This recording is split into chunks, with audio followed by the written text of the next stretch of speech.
शिखर तक पहुंचने के लिए ताकत और इच्छा शक्ति चाहिए होती है, फिर भले ही वो माउंट एवरेस्ट का शिखर हो या हमारा पेशा है, क्योंकि इच्छा शक्ति ना हो तो सफलता कहीं भी कभी भी नहीं मिल पाती है।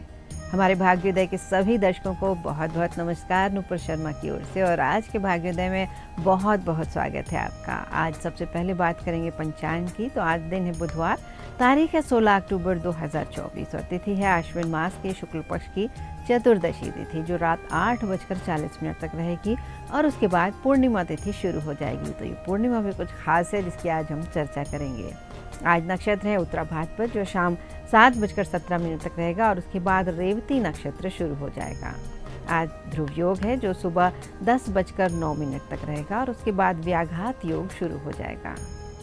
आज का राहु काल दोपहर 12:12 से दोपहर 1:38 तक है। सूर्य देव आज कन्या राशि पर हैं और चंद्रमा मीन राशि पर संचार करेगा, और कल सूर्य संक्रांति होगी, यानी सूर्य अपनी नीच राशि तुला में प्रवेश करेंगे।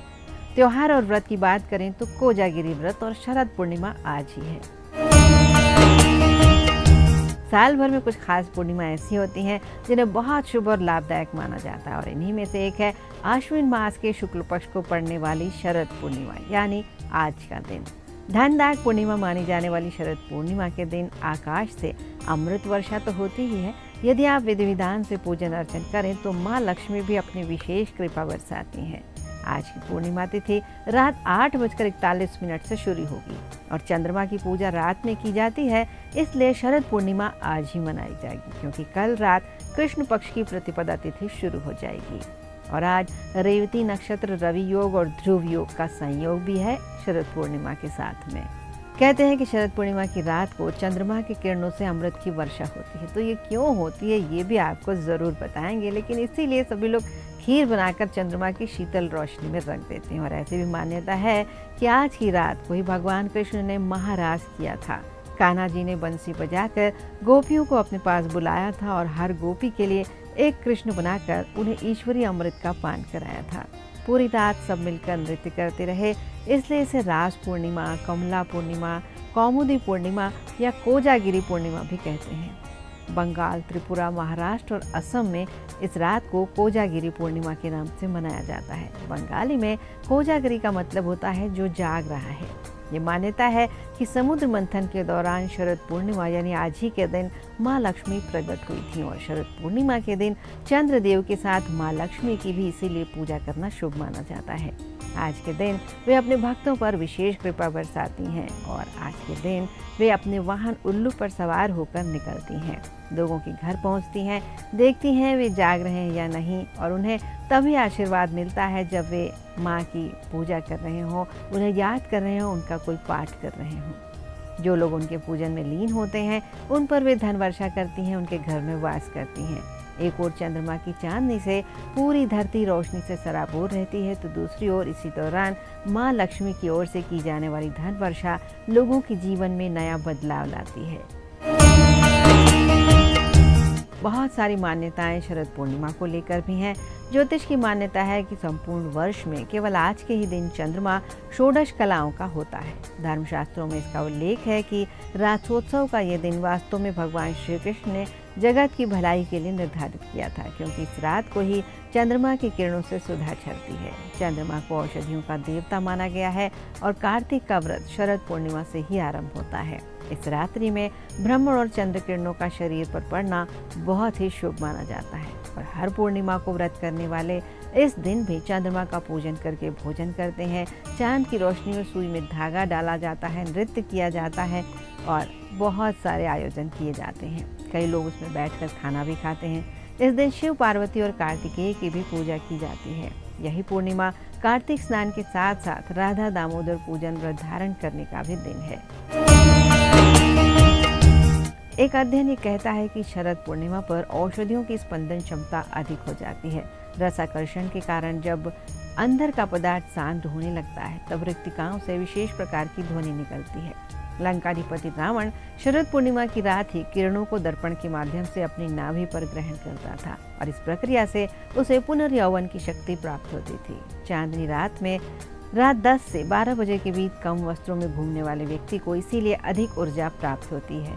सोम चक्र, नक्षत्री चक्र और आश्विन के त्रिकोण के कारण शरद ऋतु से ऊर्जा का संग्रह होता है और बसंत में इसका निग्रह होता है। शरद पूर्णिमा पर हम खीर खाते हैं तो इसका भी कुछ लाभ होता ही होगा। जी हाँ, हम सभी जानते हैं कि चांद की महत्ता बहुत अधिक है और इस रात को चांद अपनी जो 16 कलाओं के साथ पृथ्वी पर शीतलता, पोषण शक्ति, शांति रूपी अमृत वर्षा करता है और उसका असर खीर पर भी पड़ता है। खीर में भी औषधीय गुण आ जाते हैं और इस खीर का सेवन करने से सेहत अच्छी रहती है, बीमारियां दूर भाग जाती हैं। चांद की रोशनी पड़ने से न केवल हमारे जीवन में शांति आती है बल्कि स्वास्थ्य के लिए भी ये बहुत लाभकारी है। और अगर खीर बनाकर आसमान के नीचे रखी जाती है तो इसमें जो खास औषधीय गुण पैदा हो जाते हैं वो कई असाध्य रोगों का इलाज कर देते हैं। लेकिन खीर ही क्यों बनाई जाती है और कुछ क्यों नहीं रखा जाता, ये बात आपने कई बार सोची होगी। वैज्ञानिकों की बात माने तो दूध में लैक्टिक अम्ल और अमृत तत्व होता है। ये तत्व किरणों से अधिक मात्रा में शक्ति का शोषण करता है। चावल में स्टार्च होता है और इस कारण ये प्रक्रिया और भी आसान हो जाती है। इसी कारण ऋषि मुनियों ने आज की रात खीर खुले आसमान में रखने का विधान बनाया और इसका सेवन सेहत के लिए महत्वपूर्ण बताया। और जैसा कि हमने रावण के बारे में बात की थी, इससे हम सबको भी पुनर्यौवन की शक्ति और रोग प्रतिरोधक क्षमता मिलती है, बढ़ती है। और ये परंपरा विज्ञान पर ही आधारित है। और अगर इसे चांदी की धातु में रखा जाए तो महत्व और बढ़ जाता है, क्योंकि दूध से बने उत्पाद का चांदी के पात्र में सेवन करना चाहिए।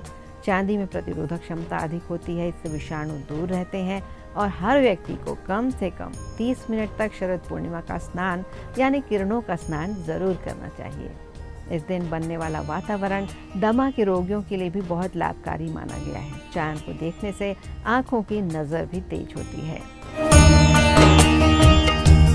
और शरद पूर्णिमा की पूजा किस प्रकार करें? आज के दिन प्रातःकाल ही स्नान से निवृत्त होकर अपने आराध्य देव को सुंदर वस्त्र और आभूषणों से सुसज्जित करना चाहिए।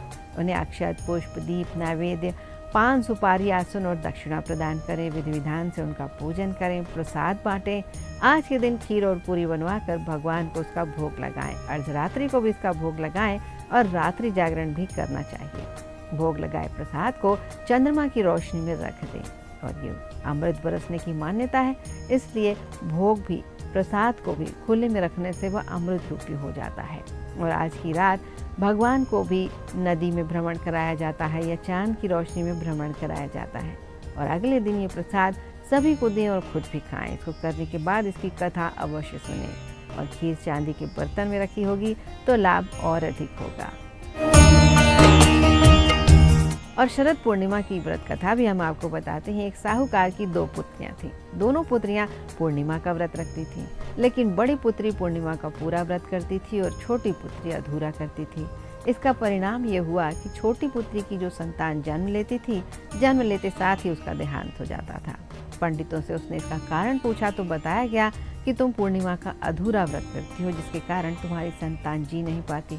पूर्णिमा का पूरा व्रत विधि पूर्वक करने से तुम्हारी संतानें जीवित रहेंगी। और उसने विधि पूर्वक जब पूर्णिमा का व्रत पूरा किया तो उसे एक पुत्र हुआ, लेकिन वो शीघ्र ही मर गया।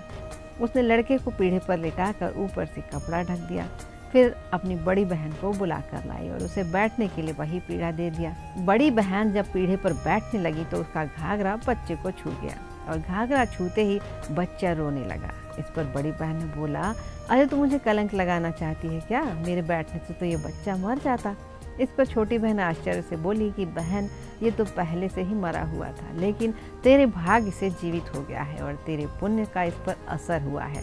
और इस घटना के बाद से उस पूरे नगर में ये ढिंडोरा पिटवाया गया कि इस व्रत को पूरा करना चाहिए, क्योंकि ये संतान का सुख प्रदान करने वाला व्रत है। उसके बाद से सभी इस व्रत को पूरा करते हैं। विवाहित स्त्रियां भी पूर्णमासी के व्रत का नियम शरद पूर्णिमा से ही शुरू करती हैं। इसके अलावा कार्तिक व्रत की शुरुआत भी शरद पूर्णिमा के दिन से की जानी सबसे शुभ होती है। और चंद्रमा की 16 कलाओं के बारे में हमने बात की, लेकिन इनके कुछ नाम भी होते हैं, वो भी आपको बताते हैं। इन 16 कलाओं के नाम होते हैं अमृत, मनदा, पूर्ण शासिनी, धृति, चंद्रिका, ज्योत्सना, कांति, पुष्टि, तुष्टि, पूर्णामृत, प्रीति, पुष्प ज्योत्सना, श्री और अंगदा। इस समय की विशेषता क्या खास है, ये भी आपको बताते हैं। शरद पूर्णिमा शरद ऋतु के आरंभ की परिचायक है। शरद पूर्णिमा के दिन चंद्रमा पृथ्वी के सबसे करीब होता है और ये भी माना जाता है कि इसी दिन माँ लक्ष्मी का जन्म हुआ था और ये उनके जन्म का उत्सव भी है। इस दिन की पूजा से विवाहिताओं को संतान की प्राप्ति होती है, बच्चे दीर्घायु होते हैं और सुखी होते हैं।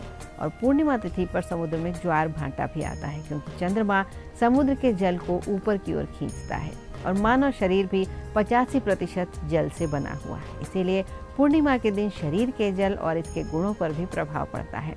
दिमाग की न्यूरॉन सेल्स अधिक उत्तेजित हो जाते हैं, जिससे हम अधिक बेचैन, उत्तेजित और भावुक हो जाते हैं। चंद्रमा मन का कारक भी है, विष्णु जी के साथ पूर्णिमा तिथि के देवता भी हैं और इसलिए पूर्णिमा का लाभ लेने से मन मजबूत बनता है। मानसिक रोग ठीक होते हैं, कुंडली में चंद्र ग्रह के प्रभाव में वृद्धि होती है और चंद्र ग्रह भी मजबूत होता है। और जब पूर्णिमा का व्रत रखा जाता है, जिन्हें मंदाग्नि का समस्या होती है, यानी जिनका पाचन धीमा होता है, उनके पेट में चयापचय धीमा होता है, उनके न्यूरॉन सेल्स शिथिल हो जाते हैं, दिमाग पर उनका नियंत्रण कम और भावनाओं पर ज़्यादा केंद्रित हो जाता है। ऐसे लोगों पर चंद्रमा का प्रभाव गलत दिशा में जाने लगता है। इसीलिए ऐसे लोगों को पूर्णिमा का व्रत रखने की सलाह दी जाती है। पूर्णिमा के दिन व्रत रखने से मानसिक तनाव, चिंता और अवसाद से राहत मिलती है। पूर्णिमा ही वो दिन होता है जब पृथ्वी, सूर्य और चंद्रमा के ठीक बीच में होती है, इसलिए चंद्रमा पूरी तरह से प्रकाशित होता है और पूरा गोल दिखाई देता है। पूर्णिमा के चंद्रमा को अर्घ्य देने के बाद चंद्रमा की रोशनी में माता के चरण स्पर्श करें और उनसे आशीर्वाद भी लें, क्योंकि चंद्रमा माँ का कारक भी है। ऐसा करने से सुख समृद्धि बनी रहती है, करियर में तरक्की के योग बनते हैं। साथ ही माता के हाथ से चावल लेकर अपने धन के स्थान पर, जैसे अलमारी, तिजोरी या पर्स में रखने से भी बरकत आती है। तो शरद पूर्णिमा के साथ 7 अक्टूबर का महीना ग्रहों के राशि परिवर्तन की दृष्टि से भी बहुत ही खास है। ग्रहों की चाल और उनके गुण हमारे स्वभाव और भविष्य पर खासा असर डालते हैं।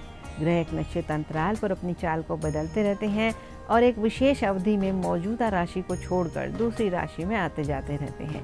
जब ग्रहों का राशि परिवर्तन होता है, तब इसका व्यापक असर भी सभी 12 राशियों के जातकों पर पड़ता है।